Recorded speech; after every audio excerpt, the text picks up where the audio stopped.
Hi there, my name is Rachel White. I am a JFK assassination researcher. Today I want to talk to us all about the role of Jackie Kennedy in the JFK assassination. Now, I understand that this is a very difficult, emotive subject to bring to us, and that many around our community in recent days are really quite distressed and divided at some of the things that Richard and I are and have been presenting in our research. And I just want to say to you that firstly, we're not doing this, neither of us are doing this because we want to stir the pot up and cause a problem. The reason why we're bringing this to the table now is because the evidence is leading us in the direction of the things that we're talking about now.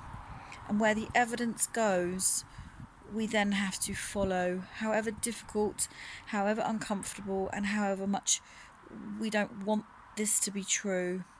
And like I said on my previous video, I am very, very devastated about what I need to share with you, and it doesn't give me any sense of joy. But truth is truth, and we must face it. So I know this is going to be difficult for us to hear, but we need to know. And I want to talk about Jackie Kennedy, not in the terms of what she did and how she did it, because Richard has already covered those in a couple of videos himself. And so therefore, I'm going to leave all of the technical side of what happened, in what order, and all of those things to Richard, because he's covered that already. What I want to do is I want to talk about Jackie Kennedy as a person and give us some kind of background information and some help to understand a bit more about this lady. So the first thing I want to say is that Jackie was born into a very privileged and connected family, the Bouviers, and they have a long standing in terms of the elite families that go back a long, long time. So she's already born into this world. As a small child, a younger child, her parents separate, and her mother marries again, and she marries a man called Hugh Orchinsloss. I can't really say his name properly. And she marries him, and the girls, Jackie and her sister, go and live in the new family with the mother and the stepfather. And from our research, we understand now that the stepfather was very, very much connected in man to the CIA, the beginnings of the CIA. He was almost certainly OSS and ONI, and had very strong ties to the connections in Washington and powerful people. And in fact, we know from our research that Alan Dulles was a close family friend of this little family, and as indeed was George de Mohrenschildt. George de Mohrenschildt was actually Jackie Kennedy's, before she was married, Jackie Bouvier's riding instructor. So this is really, really significant now, because we've got somebody, connected between the Kennedy family and Lee Harvey Oswald. So the alleged perpetrator, the patsy, and the person who the crime is against, and we've got George D right in the middle of all that, and I think that's a very, very significant connection to make, and it shows that Jackie is far, far more involved than we've ever understood or realised in this whole scenario, in this situation.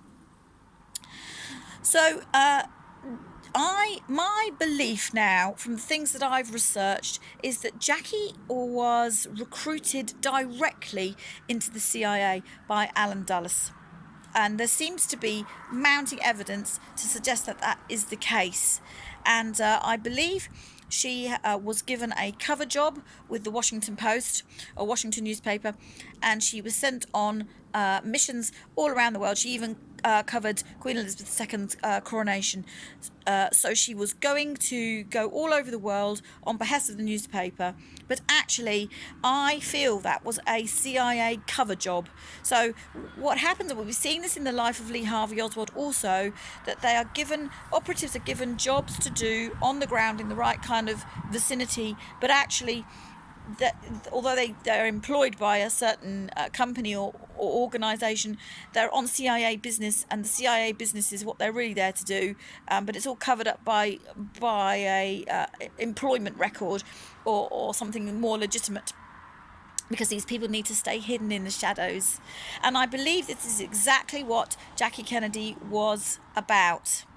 And I feel that if she was recruited into the CIA at this early stage of the CIA kind of coming together, and remember that Alan Dulles was actually the head of the CIA also, and it was all kind of starting to come, and America was marching into countries and taking them over by force through coup d'etats.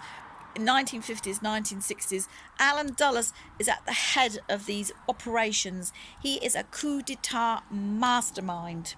And so when it comes to the Kennedy assassination, it does not surprise me one bit that his name and his involvement is right there, right at the top level, because he understands exactly how to facilitate a coup d'etat.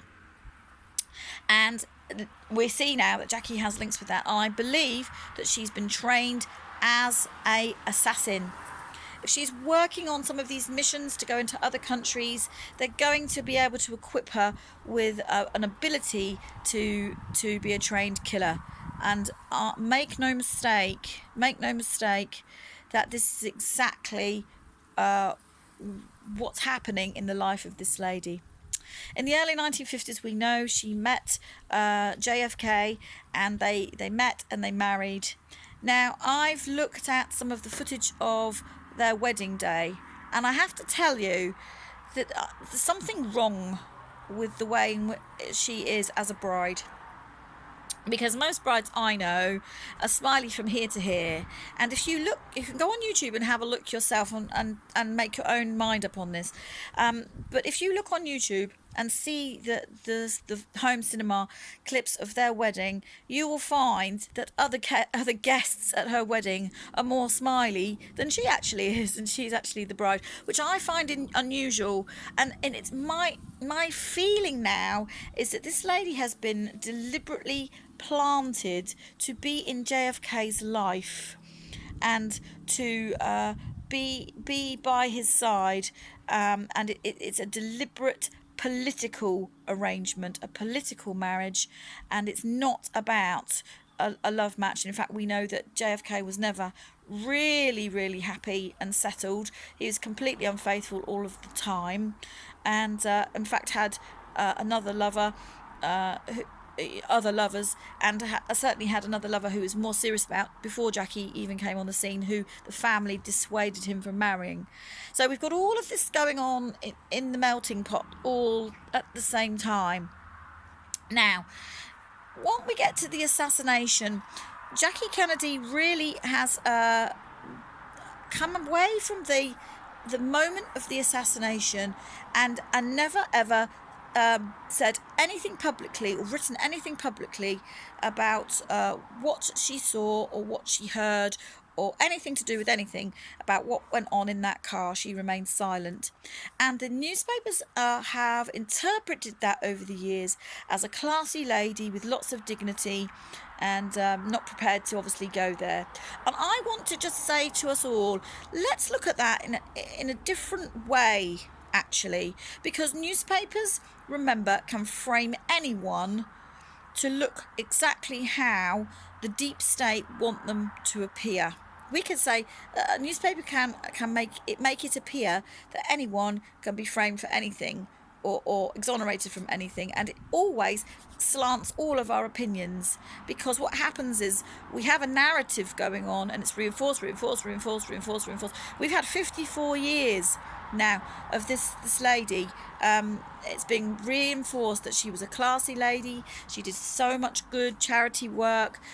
She basically reorganised the role of what it means to be a First Lady in the 20th century, and got the White House up to speed with the kind of the dignified way that it looks, and to do with the American heritage and all of those things, and she reinstalled that back into the White House, and it's all wonderful. That may well also be very, very true and right, and nobody's disputing that she did any of those things whatsoever. But what we need to remember is that the JFK assassination was ordered and organised by a high level operation of people working behind the scenes of government, people in the shadows. And we could call that group of people the deep state. And Richard and I often use that term, and that's what we mean when we talk about the deep state. That's really what we're talking about: the hidden hand, the power behind the throne, the people that pull the strings. They've got the money. And we need to remember that the same people that organise and facilitate and fund all of the things to do with the conspiracy around the JFK assassination and to cover it up actually own the same media. They own the media. So, of course, they're going to be able to say to the media, this is what we want you to promote in your publications for public consumption.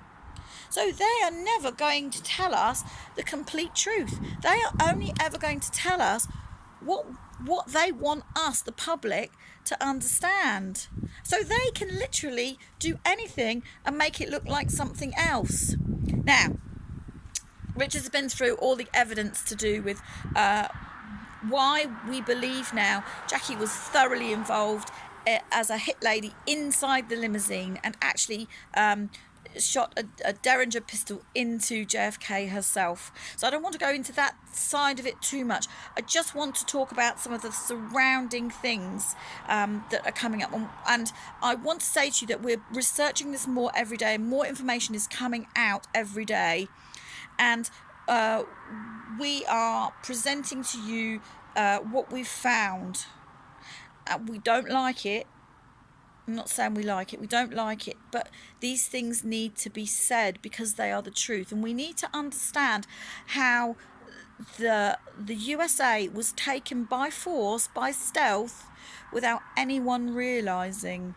This is really, really serious stuff, really, really important stuff, and we need to expose it. We need to expose it for what it is. We so do, because we're living now under the canopy of everything that's gone on since that time, and they've built lie upon lie upon lie upon lie through various events over the years, and they've used the media to dupe us all into believing things in a certain way. So it's time now to look at the evidence, see it for ourselves, and to realise we've been seriously lied to here.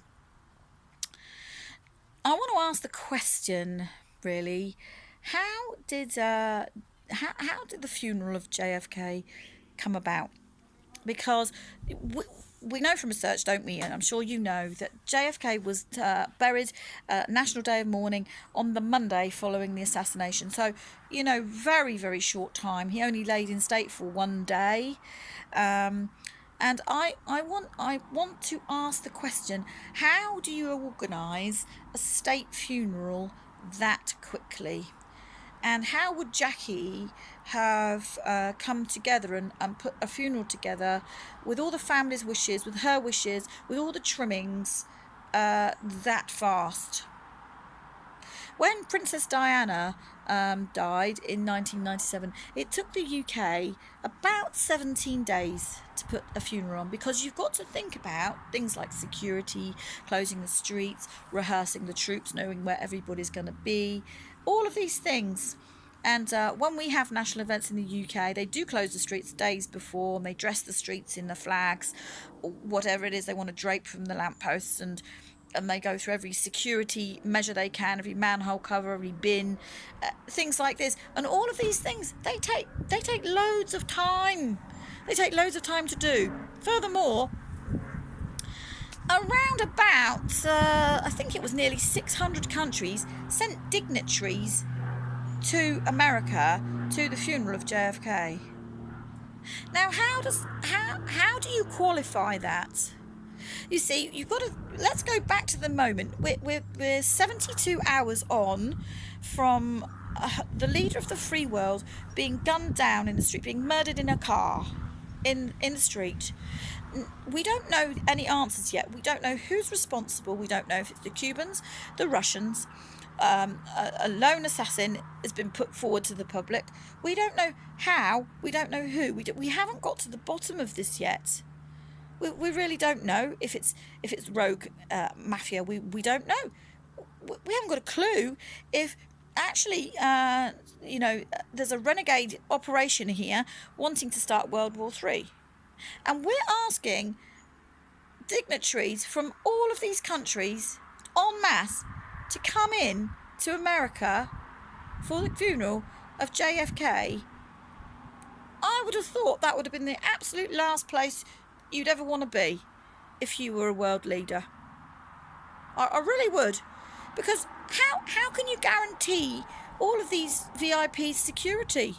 Your president's just been, gunned down in the street by one man. How can you make sure that all of these people are safe? You can't guarantee that. And the funny thing is, they en masse descend. They all come. Nobody's scared. Nobody's scared of that.